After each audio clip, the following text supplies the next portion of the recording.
Morning everyone. On behalf of my team, I would like to welcome you all. Our topic is satellite design consideration. Myself Aditi Verma and this is our team. This is what lined up next. So let's start with the introduction. So designing of a satellite begin with a baseline spacecraft design meeting all the requirements such as EIRP and coverage as shown in the figure. Let us consider some major design consideration of a satellite. So, a satellite consists of the spacecraft bus, which is primary spacecraft structure containing power, temperature control, and the most important is communication payload, which receives, amplify, and transmit the signal. Satellite contain multiple channels called transponder that provide bandwidth and power. So, satellite should be designed by keeping in mind its usability and short and long-term effect throughout its lifetime. Parameter for design consideration. So here we can see that two critical consideration in designing are power and coverage, such as some satellite can cover a huge ranges of 33% of Earth surface and some have limited resources and transmitting quality may also differ. So satellites are designed by considering different ranges. For C-band ranges up to 4 and 6 GHz. For Ku band it may be ranges from 11 and 14 GHz. For Ka band it ranges from 19 and 24 GHz. Commercial satellites are grouped into three categories such as FSS, MSS and BSS. FSS is fixed satellite service. This uses ground equipment. It supports the majority of our domestic and international services.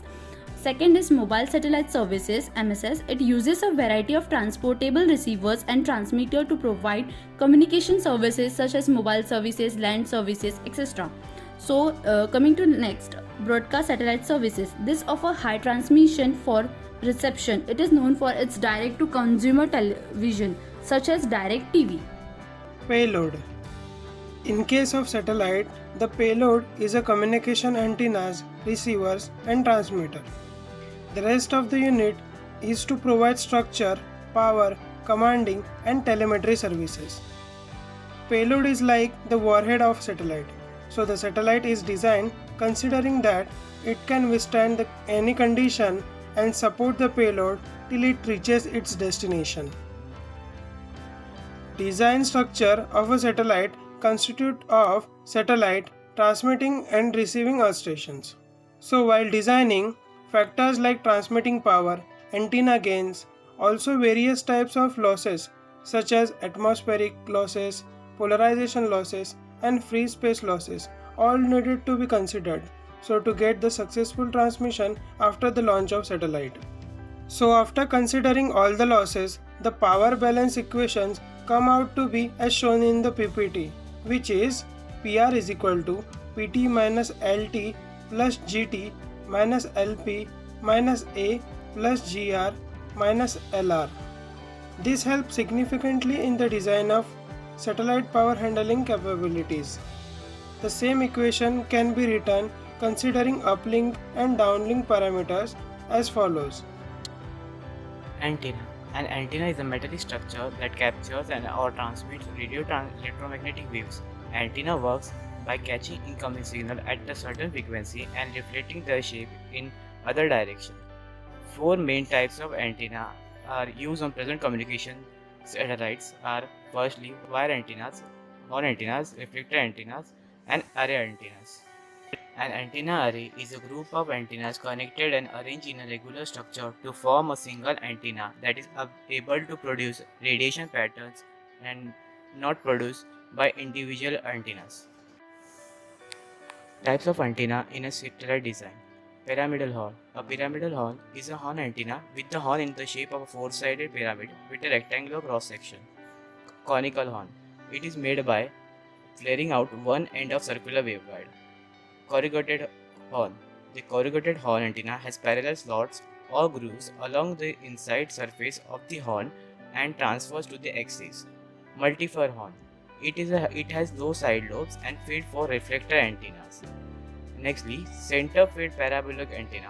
It has high feed line loss and aperture blockage for side lobe and gain reduction.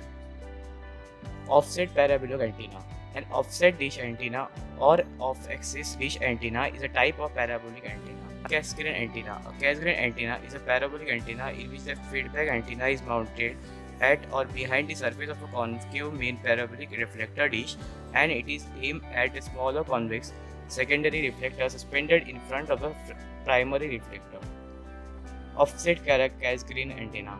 The reflector can be analyzed using the version of graphs available from the TICRA using a Gaussian beam feed antenna.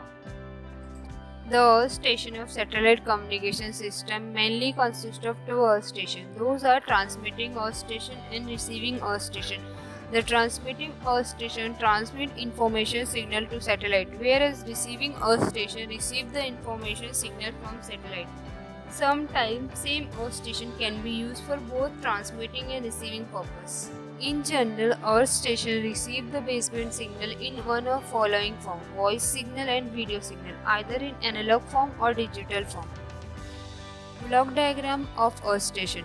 Designing the Earth station depends not only the location of Earth station but also on some other factor.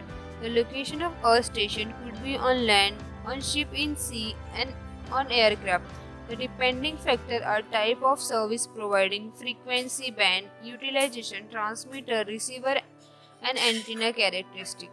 The block diagram of digital Earth station shows below. There are four major subsystems that are present in Earth station. Those are transmitter, receiver, antenna, and tracking subsystem. Transmitter. The binary information enter at base station, equipment of Earth station from terrestrial network. Encoder include error correction bits in order to minimize the bit error. In satellite communication, the intermediate frequency can be chosen as 70 MHz by using transmitter having bandwidth of 36 MHz. Similarly, if intermediate frequency can also be chosen as 140 MHz by using transmitter having bandwidth of either 54 MHz or 72 MHz. Up converter performs the frequency conversion of modulated signal to higher frequency. This signal will be amplified by using high power amplifier. The Earth station antenna transmit this signal. During reception, the Earth station antenna receives downlink signal. This is low level modulation RF signal. In general, received signal will be having less signal strength. So, in order to amplify this signal, low noise amplifier is used. Due to this, there is improvement in signal to noise ratio value. RF signal can be down converted to intermediate frequency value, which is either 70 or 140 MHz, because it is easy to demodulate at this intermediate frequency. The function of decoder is just opposite to the that encoder. So the decoder produces an error frequency free binary information by removing error correction bits and correcting the bit position if any. Earth station antenna. The major part of Earth station antenna are feed system and antenna reflector. These are two parts combined together radiate and receive electromagnetic waves. Since the feed system obey reciprocity theorem. Tracking subsystem. The tracking subsystem keeps track with the satellite and makes sure that beam comes towards it is in order to establish the communication. The tracking subsystem present in Earth station perform mainly two functions. Those are satellite acquisition and tracking of satellite. This tracking can be done in one of the following ways. Those are automatic tracking, manual tracking, and program tracking. Equivalent isotropic radiated power (ERP) is the total radiated power from a transmitter antenna times the numerical directivity of antenna in the direction of receive. The effective radiated power from the transmitting side and is the product of the antenna gain and transmitting power, where ERP is GT plus PT minus LF, where LF is feed losses. Signal power is given by ERP minus path loss plus GR, G by T ratio. The antenna gain to noise temperature ratio is figured of merit to indicate the performance of Earth station antenna, and low noise amplifier relation into sensitivity in receiving downlink carrier from the satellite. The parameter G is receiving antenna gain referred to input of the low noise amplifier. Here we explain one example where we got C by N is 13.11. Applications of a satellite. First, weather forecasting satellite.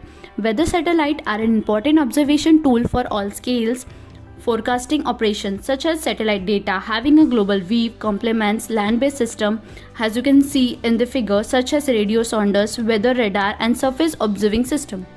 One of the major applications of satellite communication is in case of TV entertainment and news broadcast. For this application, communication satellites located in the geostationary region are used. These services are first introduced in India, so every citizen living in any part of country can be aware about latest trends in education and agricultural area. But nowadays it has grown in every sector including entertainment, technology, lifestyle, art, history, etc. Application of military satellite. A military satellite is an artificial satellite used for military purpose. The most common missions are intelligence gathering, navigation, and military communication.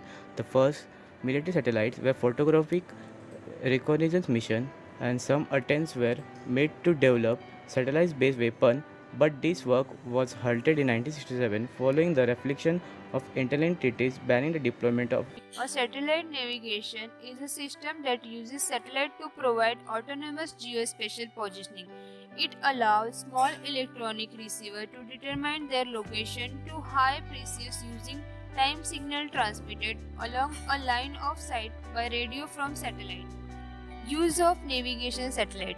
Artificial satellite can provide the basic for all weather long-term navigation system to determine with accuracy geotic positioning, speed and direction of a surface vehicle or aircraft, north reference and vehicle reference. Currently, GPS has 33 satellite constellations, out of which 31 are in orbit and operational. It is maintained by US Air Force and is committed to maintain the availability of at least 24 operational GPS satellites. Till date, GPS has launched 72 satellites.